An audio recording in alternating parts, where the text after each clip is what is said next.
Orbital Supermax, Episode 7 by Jordan Ellinger.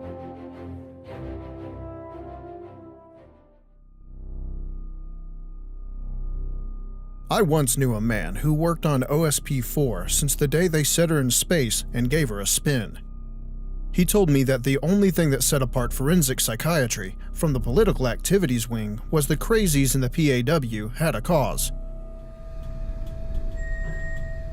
We never meant to go there, but when our elevator stopped and all the lights turned red, Wes Morgan pried open the doors, and we found that the attack by the Nova Dogs had blown open the shaft. We'd been saved from the vacuum of space by a piece of steel that had peeled off one wall and lodged underneath the car.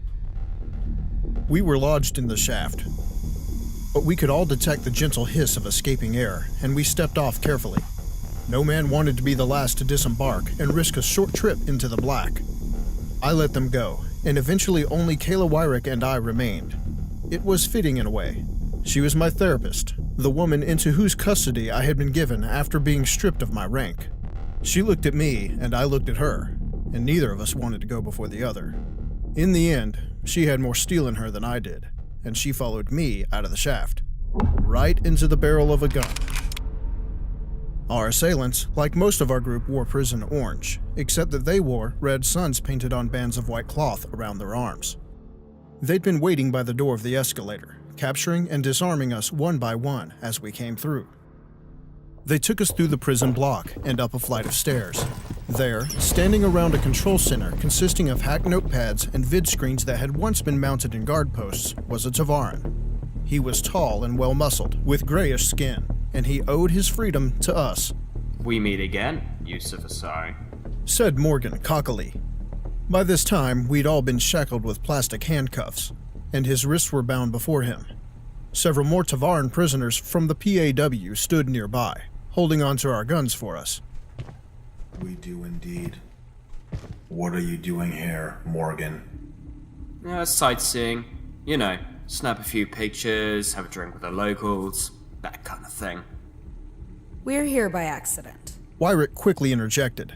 The small blonde woman in nylons and a suit looked out of place in the sea of orange and blue uniforms that made up our group, but she became as much a part of it as any of us.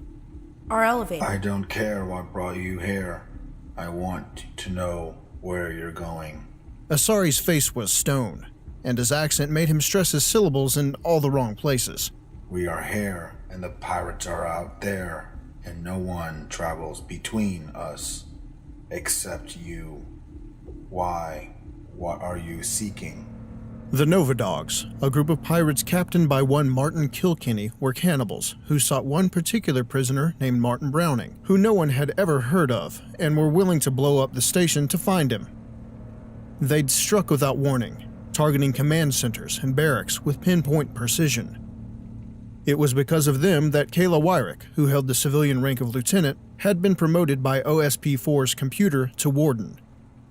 She was the most valuable thing on the station right now, and I had no idea if Asari knew it or not. "We're getting off the station," said Morgan simply. My chest tightened. What the hell was Morgan doing? The last thing we needed to do was to tell these guys the truth.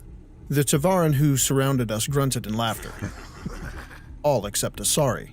"I know you too well to believe that's a joke. How are you going to accomplish that?" Morgan nodded at Herschel Konachek, who still wore the hospital gown he'd had on when we'd rescued him from forensic psychiatry. "Herbie's my mechanic. He's gonna fix a couple of mothballed fighters Nylund knows about. We're gonna use them to run the blockade." I had to bite my tongue to keep from asking Morgan just what the hell he was trying to prove. Asari absorbed this information impassively. "What makes you think we won't use those fighters ourselves?" Morgan shrugged, an awkward motion considering his hands were bound in front of him. "Herbie won't work for you. That right, Herbie?" Konachek, still coming down from an involuntary high from the drugs the other inmates had fed him, shrugged and wiped at an ear with his bound hands. "We have our own mechanics." "Not like Herbie." Asari looked at Konachek, who now crouched on his haunches, rocking back and forth. Evidently. One of the prisoners in the back started to say something, but he was violently cut off by a Tavaran who shoved the butt of his rifle into his guts. I was glad I hadn't spoken up. We saved your life, said Morgan quietly. Apparently, the Tavaran have a short memory. The Tavaran have a long memory. Asari's brow creased. My people remember the Battle of Idris IV, and we remember the day when Karath Tai... Enough with your performance, Yusuf. 2 years of exchanging chess moves on a bit of paper tied to strings, and all of a sudden I'm suppressing your people? Morgan took 2 steps towards Asari, and every rifle in the room raised at once. He stopped and sighed. No one's got more sympathy for your cause than I do. When we get off this hunk of junk, the first thing I'll do is send your people a note with the station's coordinates. You know them. Asari considered this as he looked at his men, meeting each of their gazes. Chess is chess. But I don't trust you, Morgan. Leave the girl here. Sure, done. Now let's get these cuffs off. I was offended by just how fast he'd agreed to Asari's terms. He'd sold out Wyrick without a second thought. I couldn't contain myself. We're not leaving Kayla with you. A rifle butt to the solar plexus silenced me a lot quicker than I'd like to admit. I spasmed and found myself on the floor, having to struggle not to vomit repeatedly. Morgan's voice sounded fuzzy over the pounding of blood in my ears. Nice going, kid. The idea was to convince him that she wasn't valuable as a hostage. That, said Asari as I struggled to my feet, is exactly why I don't trust you. The girl stays, and you uphold your end of the deal. No, Another blow from the same rifle sent me back to my knees. I don't know why I got back up again. Sure, I'd come to respect Wyrick during our escape attempt, but it wasn't like me to risk my own neck for someone else. It wasn't that I was selfish, it's just that the last time I took a risk, someone very close to me died. Being a bastard is generally safer for everyone involved. So why was I putting myself out there for her? Was it because I respected how she'd bested 20 armed men with only the sound of her voice at the armory? Or was it because she trusted me enough to sign me into the system at the server room, knowing that I was going to use that access for my own purposes? Oh, for Christ's sake, let me speak! I barked as I saw the rifle butt rise again. Asari looked at me and then nodded at the guard. The rifle lowered. She was the one who saved your life. Without her access codes, we'd all be dead. And despite everything, she has never left a man behind. No one. Not multiple murderers, not convicted rapists, not even a former quartermaster with sticky fingers. So there isn't a man among us. I looked around at the other prisoners and found a surprising number of them nodding back. Who'll leave her behind now? If you ever want your people to know which sorry-ass scrap of metal you got yourself imprisoned on, you'll let us go. As far as impassioned speeches go, it was one of my best. Asari, whose job it was as the leader of the Tavaran minority in OSP-4 to give impassioned speeches, was not impressed. Or we could just kill you all, and we're no worse off than we were before. I'll stay. I can't fly a fighter or transport, and I've never been much of a mechanic. And I won't shoot anyone. She'd gotten to her feet, and though she was the shortest person in the room by at least half a head, somehow she seemed to loom larger. You don't need me to get off this station. I was about to protest. Not that we needed her access codes to get off the station or anything. Something more personal. Luckily, she cut me off before I embarrassed myself. You have everything you need to get these boys where they need to go, Lieutenant Avery Nylund. Just remember to send a search party for me when this is all over, okay?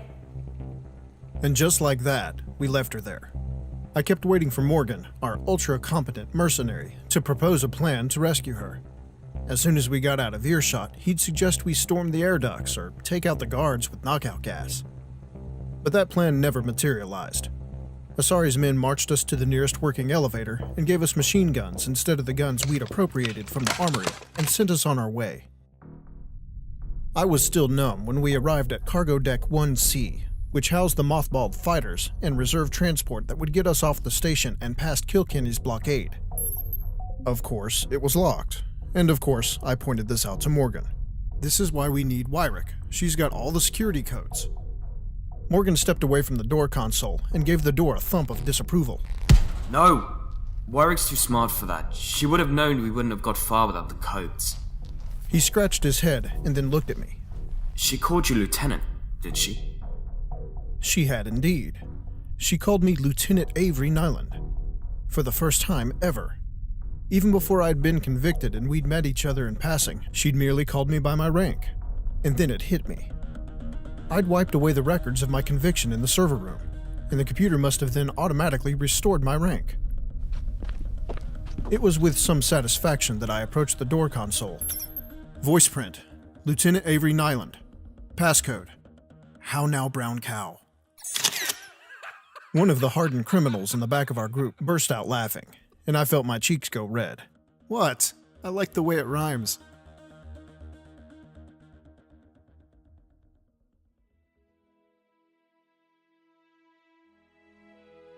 This is Captain Bayne. Thank you for taking the time to listen to Orbital Supermax Episode 7 by Jordan Ellinger. This official Star Citizen lore can be found within the Spectrum Dispatch section of the Roberts Space Industries website. I know it's been a while since our last lorecast. I thank you for your patience and dedication to our efforts while I sorted out some personal and logistical concerns that arose. It was very encouraging to receive personal messages and emails from my listeners and supporters, and I am grateful for your kind words and understanding. It is my intention to resume our normal production schedule and continue to bring you new content every 1 to 2 weeks, depending upon the complexity of the episode at hand. We will continue with our efforts to complete the Orbital Supermax series before jumping into any of the other wonderful stories we have available to us as fans of Star Citizen. If you would like to support SCLoreCast, I encourage you to find us on Patreon at patreon.com/SCLoreCast. There, you can become eligible for a variety of backer rewards, such as our blooper reel and official SCLoreCast merchandise. If that's not your style, we always appreciate a like, a positive review, or a click on that subscribe button. And as always, we would love to hear from you in the comments section where applicable. This is SCLoreCast. Thank you for listening, and for all you Star Citizen fans out there, we'll see you in the verse.